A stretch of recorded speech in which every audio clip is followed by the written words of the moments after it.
What's up, folks? It's your boy Bob Hollywood back with another exciting ranking video. You see this little riser here? That means in front of the camera, which you can't see. It's not behind the camera. They're literally right here. Are 10 action figures, and these are the 10, in my opinion, the 10 best figures that I reviewed in the month of July. This is a couple of days late. I just didn't feel like recording, but I'm here now. I'm glad I'm here. I'm glad I'm back. I'm glad I'm ready to record some more reviews after this video. But yeah, we know what it is. Let's just jump right into it. So in the 10th spot, is going to be a very simple figure, and this figure could have gone higher, and I'll explain that as I go over the next few figures. But we have this Everett Ross. Funny thing is, if I had recorded this time yesterday, like just out of the blue recorded this video, I would have not remembered his name. Last night I was doing something and I could not remember this character's name. I had to Google it or Wikipedia it, and it was bad. I couldn't even remember the actor's name at the time, so I had to look up the Lord of the Rings films, not the Lord of the Rings, the Hobbit films. I know he plays the Hobbit. So I was like, I can't remember anything about this actor, this character, and that was just me being bad. But yeah, there's this Everett Ross figure. He's a number 10, only because of his simplicity. I mean, he could be higher, and the reasons why he's not is ridiculous, because if his simplicity has him at number 10, the number 9 figure should be even lower. I'm going to put him up there. I'm going to stop rambling about Everett Ross. Will he stand? He does stand. So number 9, folks, is going to be this U.S. Agent. Now, I know I just said that Everett Ross was number 10 because of his simplicity. I would have loved for this guy to have been higher. Not number 1, because there's a figure that just he was nowhere near being better than. He's a figure that he's nowhere near being better than most of these figures. If this guy had been bulkier, like I said, his torso, if this had just been wider, a little bit taller maybe, this guy could have been higher. And it stands that I'm only making him higher than Everett Ross because I more desired this figure. I'm just disappointed, but he's still an awesome looking figure. I just wish he could have been better. So I'll have him over Ross. But if I'm being honest, Ross probably could have been as high as number 8. Number 8, though, however, is going to be Major Maxim. This figure could have been as low as number 10, but he wasn't going to make it any higher than number 8. And the reason why he could have been as low as number 10 is his articulation is extremely limited. He doesn't bend at the elbows or the knees. You can't really lift his legs because of his the softer plastic piece. His boots don't turn. His fists rotate. His arms move at the shoulders, but that's about it. You're barely even going to get head movement. He's a statue, as McFarlane was known to make in the 90s and early 2000s. That being said, he is number 8 over these two individuals just because I wanted him longer. And he is a very intimidating piece of plastic on a shelf. So yeah, Everett Ross kind of got screwed in this equation. Everett Ross should have been number 8. This guy should have been number 10. But hey, I don't make the rules. I just rank the toys. Number 7 is going to be this Groundskeeper Willie. This was the last figure that I physically reviewed in the month of July, and I think it was the last figure that the review that actually posted. But yeah, this Groundskeeper Willie is a very small figure, probably 5-inch scale, but I like him. Articulation is not the greatest, but it is better than Major Maxim's. Of all the figures on the list, he probably has the second worst articulation, but I do enjoy this guy. I'm glad to have him. It's real simple. He's a beautiful figure. Looks like the cartoon. It's just his articulation isn't that great. It's a smaller figure, but that can't be held against the figure itself. I knew that when I bought the figure, he wasn't going to be a big figure. So, yes, he's number 7, Groundskeeper Willie. And he gives us some color up there on the riser. But don't worry, there isn't going to be much color for much longer, because number 6 is the man who shouldn't be mentioned. I know that's not how they say it in the movie, but he who shall not be named, Lord Voldemort. Yes, I love this figure.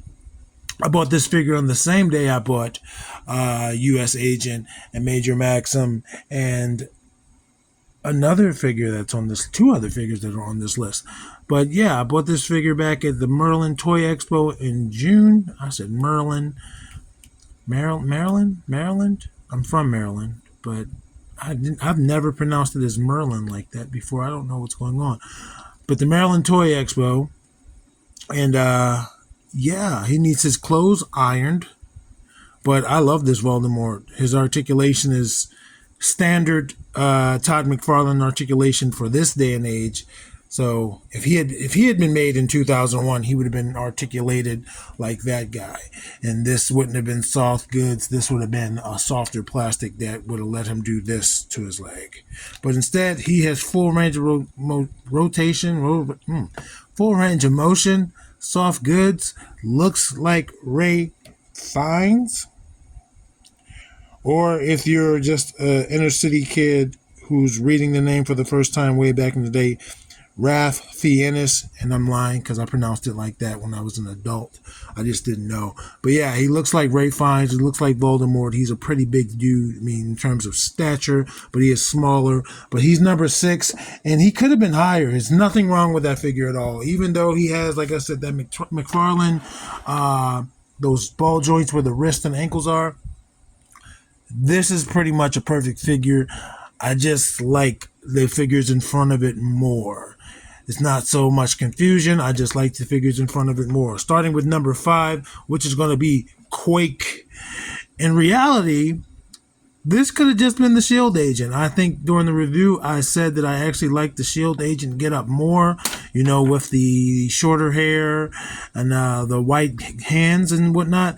But the only reason why it's Quake and not that version is because I don't want to have to deal with this accessory. Where am I going to put that accessory? Where am I going to lose it? So I just have it like this.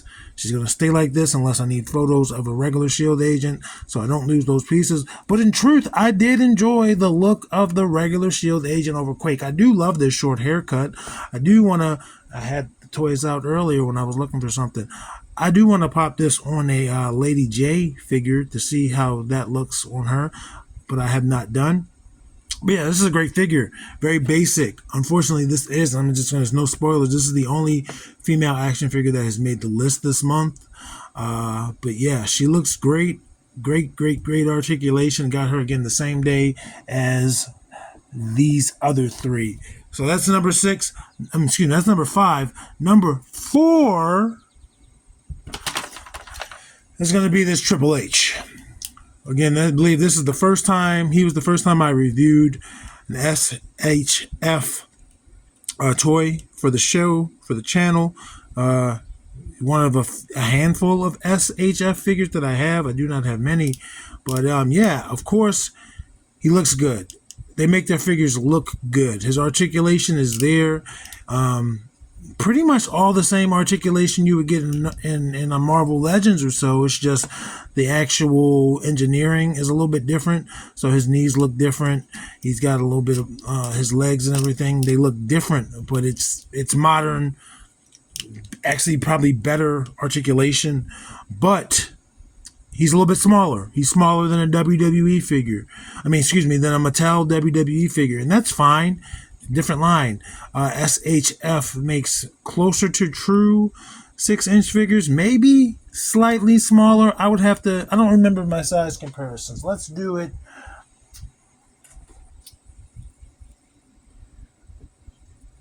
Yeah, Hasbro's Black Series figures are closer to true 6-inch figures as opposed to Marvel Legends, who are like 6.5. And so, yeah, this guy, Triple H, He could have been as low as number 5. I could have maybe swapped him and Quake out, but I wanted to give him a fair shake. He is a great figure. He came with some cool accessories. So that's where he is. There he is. Number 3. And this is quite possibly the only one that's going to get me any sort of kickback, but I chose Axel. Man, this Axel is dope. For a little $10 figure, he is worth every penny. I said it in his review. I hope Jakks continues to make Final Fight figures. I know not everybody collects 5-inch figures, but if they do, this guy will fit perfectly in their collection. Again, if you collect 6-inch figures, this guy can work as like a teenager in your world, a rather buff teenager, but his height and proportion works out that way. He looks young enough.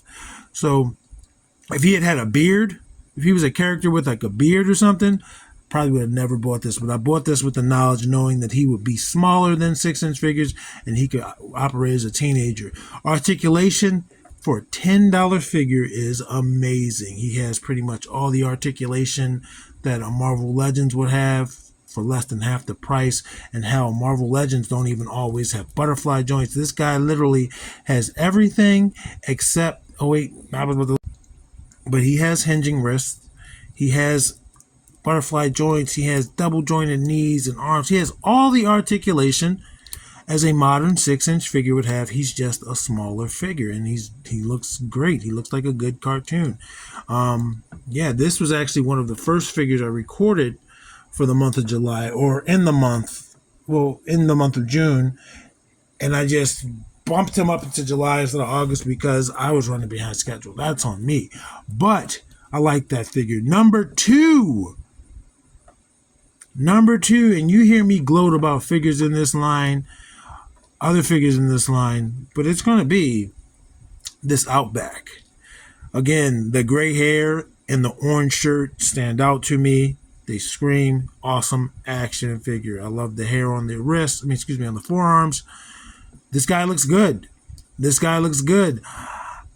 I haven't pulled out my Joe figures, and so when I do that, to put him away and to compare head swaps with Quake and Lady J, I'm going to compare him to Beachhead. Beachhead right now is my favorite actual Joe figure.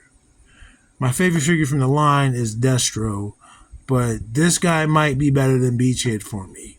He just looks really good, and again, I know nothing about either character, him or Beachhead, but those figures were done really well. Tiger Force kicking ass.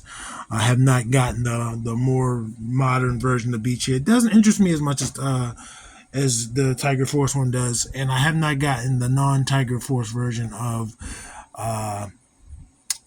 drawing a blank, Outback here. But I love this figure.